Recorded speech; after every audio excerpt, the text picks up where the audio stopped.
Welcome, kings and queens, gods and goddesses. This is Coach J, and you are now being cast into the GOE podcast.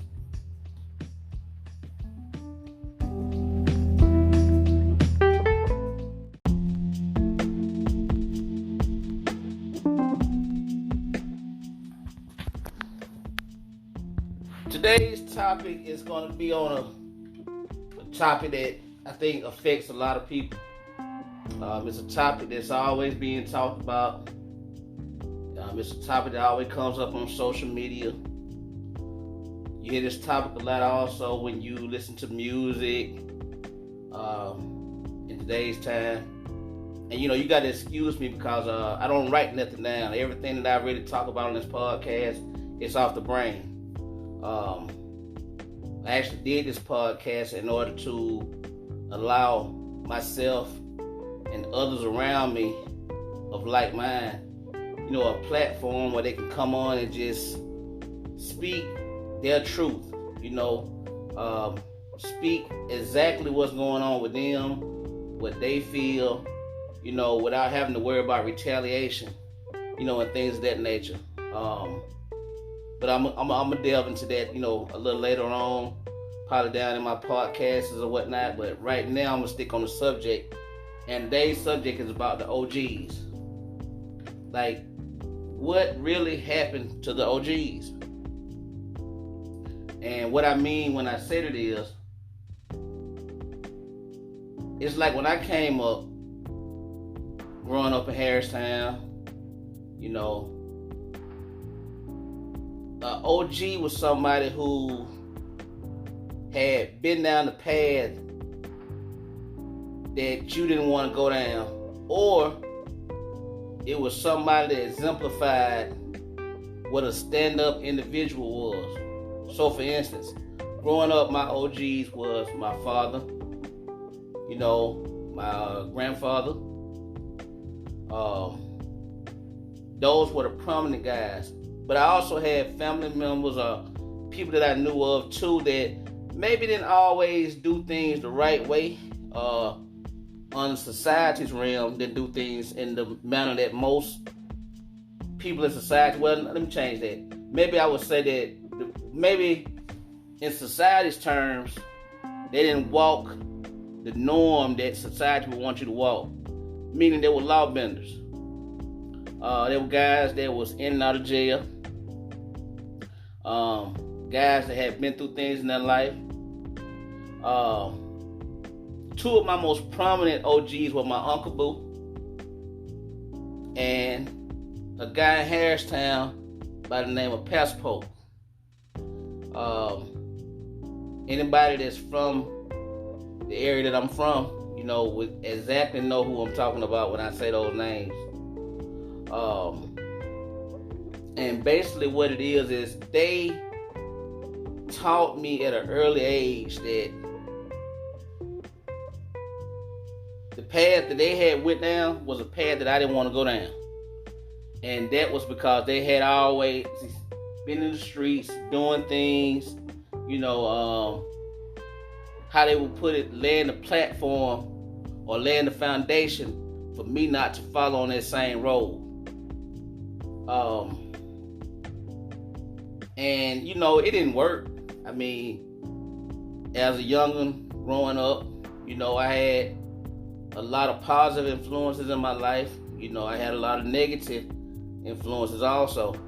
And, as a young man, you're always going to make a decision to, not really tightrope the world, but you're going to make decisions upon what you see at the time and what you want to do. But the thing about it is, they were people who actually told you, look, don't do this.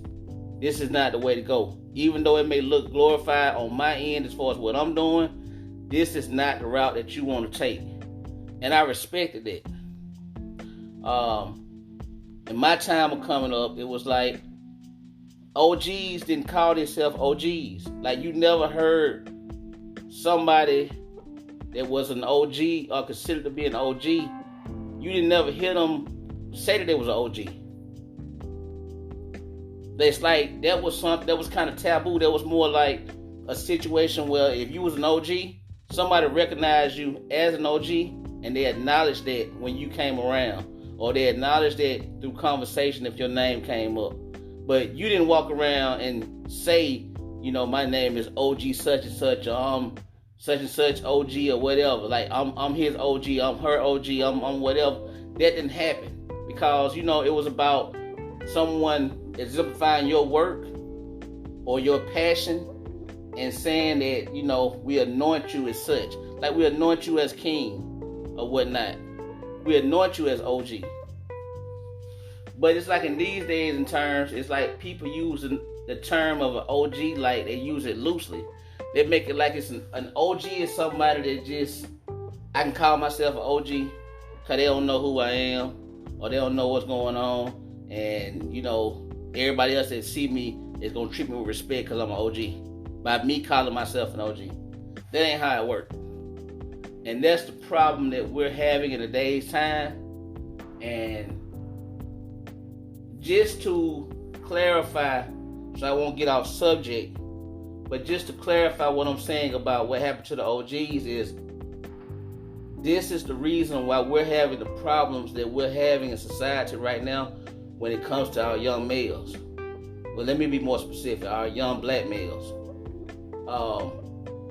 Because we don't have those individuals that are trying to steer the younger generation towards something better, while at the same time letting them know that if you decide to make this choice, this is the route you're going to have to take. You know what I'm saying? I've been down this route. Like these days, you got people that never walked that walk and never been through that situation or never been inside that lane, trying to tell somebody not to get in that lane. And if you're an individual that's doing that, then you can't lead. Like it's different ways to lead. If you never been down that road, you never did it in time. You never had a situation where you really tiptoed in the street like that. Then I'm not saying you can't tell somebody not to be involved in the streets or not to, do things or whatnot. I mean, you more than,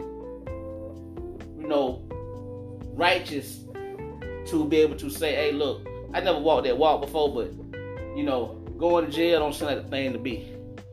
It don't seem like you can make no money if you're going to jail all the time. There's ways you can go around it, but you got people that are acting like they've been down the road, they've been through things, they had a rough life, and they're portraying this to people like, this is what. And that's not what it is. Because they're leading the youth in the wrong direction. They're taking them back to the things that we're trying to pull away from as a society.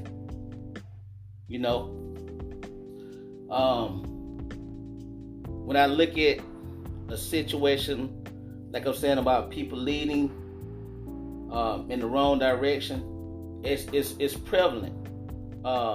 If you just look at, for instance, when it comes to the criminal justice system right now, we talk about changing things. We talk about, doing better. Police is killing us. We have to worry about, getting locked up just for being black. All different kind of things that we may go through. I look at it like when the OGs were in place, it was self-police communities, and you didn't have issues of this nature going on. Back when I was, coming through the realms of being a young jet, it was like you had guys in the community when a certain crime happened. For instance, if it was rape, if it was molestation, if it was beating the elderly, if it was, crimes against women, whatever the situation may be, you had guys that would step up and put a whooping on a person's ass to the point where by the time the police got there, they had the individual on the side of the road, ready for the police to pick them up, take them on to jail. It's like in these day and ages, it's like you can have snitches, killers. You can have whatever going on inside the community. And if they step out of line and, do something that should be a situation where we banish this individual from our tribe or from our community, or, like getting this snake out of our gathering, our castle, whatever we want to call whatever you live in and where you choose to raise your kids and things of that nature, wherever you lay your head in. When we choose not to get individuals out of that particular setting and we allow them to thrive and keep preying on the innocent and the innocence of our youth, our elderly, our women, this is what you get, is what's going on now. There's no guidance. And what I was speaking on as far as the criminal justice system, is like everybody always wants to say, how can we make a change? I'm going to tell you how we can make a change. If you want to make a change that's a significant change, the major way you can do that is by putting a dent in a person's money flow. For instance, if you want to change how things are being done as far as the criminal justice system, first thing we have to do is stop committing petty crimes. Like no robbing, no stealing, no beating up our women. If you have to defend yourself, that is more than reasonable. That is not what I'm talking about. I'm talking about petty crimes. I'm talking about smoking weed in the car when you know that's illegal. I'm talking about drinking 4 or 5 bottles of beer. You know what I'm saying? Drinking liquor. And then hitting the road, want to just ride out somewhere. Like you intoxicated. And you get on that road trying to drive knowing you could get pulled over. Or you could kill somebody. Or you can harm yourself. Or you can have a wreck with somebody who ain't really got the funds to be trying to have to deal with a wreck happening, even if it's not their fault. And they could set their family back or set that person back. But, I don't want to get off subject.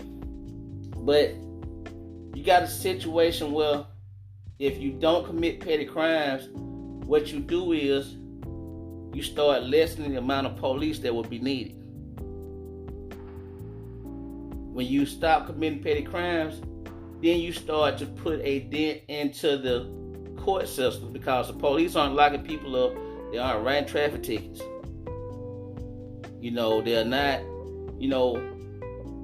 able to submit that paperwork saying this person had this person had that. I'm going to drop this person off at the jail. Because every time you go to jail, it's what's considered, when you hit that bed at a county jail or prison or whatever, that particular jail gets paid for you being in that bed. You know what I'm saying? They pay. The powers that be pays to make sure that, okay, that bed is covered, cool. We're going to pay this amount out that bed is covered. That person was out the street. That criminal was out the street. So, we got to stop committing petty crimes. That will put a dent in the police locking you up, which will put a dent in the court systems, which will put a dent in the probation systems. It'll quit putting us at a disadvantaged level. Because it would now focus everything that goes on with us. It will be more focused on, okay, I can't lock them up. I can't put them in jail. You know what I'm saying? Let me find another way. And once we figure those ways out, we can talk about that at a later time. But what I'm saying is the OGs are the ones that come in and help foster this type of thinking in order to make the powers that be start to look at a situation like, hey, we can't get them that way. We got to find a different way to do it. That way ain't gonna work. So, I just look at it like we need to get back to the old days where the real OGs stand up and take back control of the youth. whether they want to hear it or not. Because the thing about it is, a person may not like what you say, but if they respect you, they're going to respect what you say. Not saying they're going to do what you say do, because you nobody's master. Everyone has free will. This is the GOE podcast. It's God's on earth. God made us in His image. Then guess what? He made us as gods. He made us as goddesses. So at the end of the day, you have your own path that you're going to take. So that person is going to make their own decisions. But when it comes down to critical situations, in the back of that person's mind, what you said may come up, and them starting to decide on what they want to do when a situation arises. It's their decision to make. But what you said and the information that you gave them can be applied in a way where it's like, okay, such and such told me this, so you know what? Hey, if I decide to make this move and go this route, this is the consequence I had to take. But at the end of the day, I was told that this is not the route to go. So it helps you to make a logical decision when you come to those crossroads on should I take A, should I take B? At the end of the day, though, I just look at it like, as a whole, the OGs need to make a comeback. For the years that I've coached, sports or whatnot, I really took a liking to coaching because me playing sports, it got cut short because of the decision that I made. In the back of my head, when I made these certain decisions that ended up costing me my freedom, when I made those decisions, I had to look at it like, hey, my aunt told me this. Pastor Poe told me this. My daddy told me this. My granddaddy told me this. It's like I had to replay those situations in my head over and over again to the point where it's like at the age I'm at now, those are the things that help me to get to where I'm at now. To be over the 40 mark.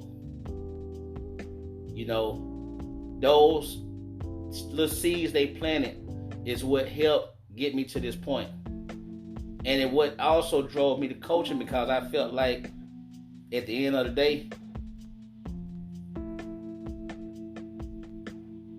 the best place to get a person's attention when we're talking about males, and I'm not going against the females, I'm just saying at the end of the day about the males, because on another episode I'm going to talk about the females and how we got to, get our queens, to get our princesses back together, because the men are going to, and the boys are going to chase after the woman. So it's kind of like the woman has to set the standard for how the males are going to act. But I'll talk on that at a later date. That'll be another subject I'm going to speak on or whatnot. But at the end of the day, it's like we have to get back to the point where, like I said, it's me coaching. I use a situation where males, boys or whatnot, when you walk a certain walk, when you put your standards down on your respect level and what you expect out of an individual, and you hold firm to that, no matter what kind of walk of life they come from, they're going to soon conform to what you want done. If you G about it. You know what I'm saying? And the walk I came in with when I started coaching was, hey, look, I've been where you been at. I done ran them laps. I done did hills. I done did bear crawls. I done did everything that you doing that I'm asking you to do. But at the end of the day, enjoy this moment, because sports got taken away from me because because of things I did. So you take the time to enjoy this moment. And even though you may be doing something that's physically demanding, mentally demanding, you're still doing something that you can look back on later on in life and say, hey, I accomplished this goal. I didn't think I was going to make it running those hills or doing those back crawls or whatnot, but I accomplished that goal, and I was able to live on to fight another day, and I did something different the next day. I did something different the next day. I got better every day. That's what I achieved to do when I coached. And I got a lot of respect from doing that. And my outlook of it was, I spent so much time trying to destroy the community. It was on the right that I came back and build the community up. And that's what I took to doing. And I felt like I accomplished it. You can't save everybody. But the thing about it is, everyone's time of getting themselves together, their clock is different. Some people get it instantly without having to go through things. They'll take what you say and they'll say, you know what, I'm not even going to go that route. Some people are like the hard-headed ones. They got to touch that stove to make sure that stove is hot. They got to test it out. You know what I'm saying? They got to. I got to touch that stove, see that stove hot. I got to step out here in this road and see if that car going to hit me. I got to really see if that dog going to bite me if I put my hand in his mouth. You got some people that just, they listen, they do the right thing, and for some strange reason or whatever the situation may be, they just may get to the point where they live this way for so long and they want to go this way and do this right here now. They want to be good and listen, and they want to switch up and just, follow trends. I call those followers. But you got people whose clocks are different as far as when they, when and what they decide to do. But what we got to do is plant the seeds. You know what I'm saying? We got to till the soil, and we got to water those seeds and, prune those plants as they're growing, and make sure that at least it can always not really be said, because I don't like to throw things back in people's faces, but at least it's known that those seeds were planted, those gems were put there for you to utilize. And if you decide to utilize them, then whatever I have done in life, won't be null and void. It will be for something. The old saying that, if you don't stand for something, you'll fall for anything. I think integrity is something in character that has been, given away these days. I think all that been put aside for money. I think when it comes to the OG situation, I think it's like people think if they can get money, they're OG. Or people respect them as such, as being, somebody that has money.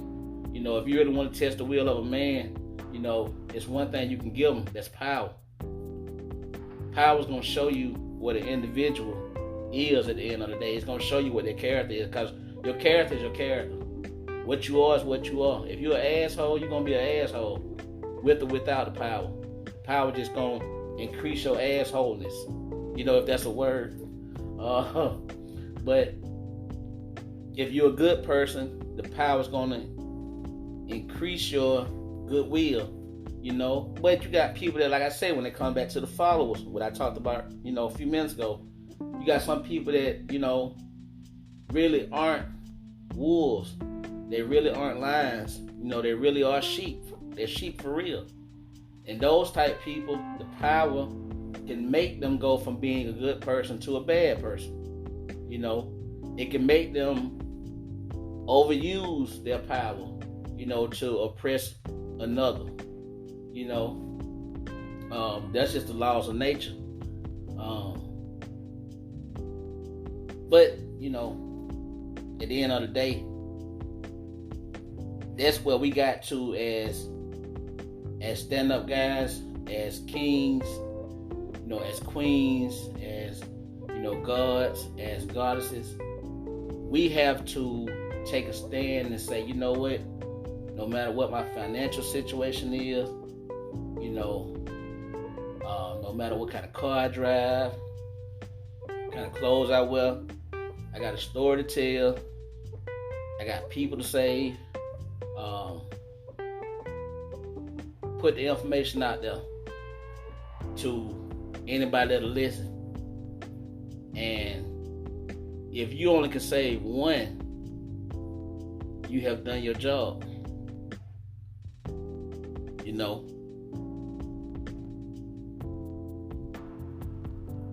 I just feel like, with social media, which is, to be honest with you, it's a gift and a curse. With the use of social media, you can market whatever you want to market. Like, I'm marketing my podcast through social media. When I used to coach, I used to recruit kids off of social media. I got a lot of recruits off of social media. But instead of us using that tool in a correct fashion, I think that tool is being used to, make people who weren't something, make them something. People, somebody that wasn't nobody, try to make them somebody. Somebody that wasn't an OG, trying to make them into an OG. Because if it was not for social media, I probably couldn't even find you in your own hood. You know what I'm saying? So, at the end of the day, I don't want to keep rambling on and on. These are just thoughts off the brain. I just want to put it out there. This is episode number 2. I'm going to try to do them weekly. Actually, I'm also going to start bringing on extra guests to talk. Put issues out there and we just discuss it. Like a round table. And just kind of put our ideas out there. And it's going to be men, women, people from all backgrounds. If you got any kind of logical thought, you ain't brain dead. You're not one like the zombies, The Walking Dead. If you are logical, you have an opinion, and like I said, I'm not trying to sway anybody, but you have an opinion, you're gonna be brought onto this platform. Because these type of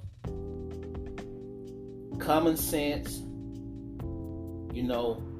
logical thinking, positive type podcasts, informational readings, whatever you want to call it, these kind of things need to be brought back to the forefront to kind of counteract a lot of the negativity that's going on today. Because we got a lot of negativity that's just putting out on that one-eyed monster, which is TV. A lot of negativity through the music. That's beating in your ears, that's right by your brain, that's picking up all these tones and things that are saying, and seances are being spoken in some of this music. And our kids and even us as people are ingesting this stuff. And it's nothing to counteract, that negativity, because we all know negativity sells. We all know conscious rappers, conscious musicians will never outsell a negative rapper or a negative singer or a negative musician. We know controversy sell, news sell. And what's the best news? Bad news. So we need more positive to counteract this negativity that's going on in the world. But I don't want to hold everyone long. I appreciate everybody tuning in. If you look on my page, you will see where you can actually leave voice messages as far as the content or whatnot. I'm on 6 different platforms. Whatever you could think of as far as podcasting, just click on my page. You'll see all the different platforms. But just check it out. You got any, messages you want to leave and anything that you want to talk about, leave me a message. If you know me personally, give me a phone call, inbox, whatever. And if you want to just come on and, let's put the issue out there and talk about it, debate on it, you know what I'm saying? Maybe our conversations can help somebody. A lot of people don't like to turn to people for help. So if we put this information out here, they can just hear it, and if they can associate or utilize at least one or two of the things that were said and to help them out in their life, we've done our job. So, in that route, don't be no stranger. But I want to thank everybody for tuning in. This is my second podcast. I really appreciate the support that I've been getting. So somebody tell a friend, share it, listen to it, give me some feedback. And if you want to get with me so we can, put this information out together and speak our minds together on the platform, just let me know. But once again, I'd like to thank everybody for tuning in. Y'all have a great evening.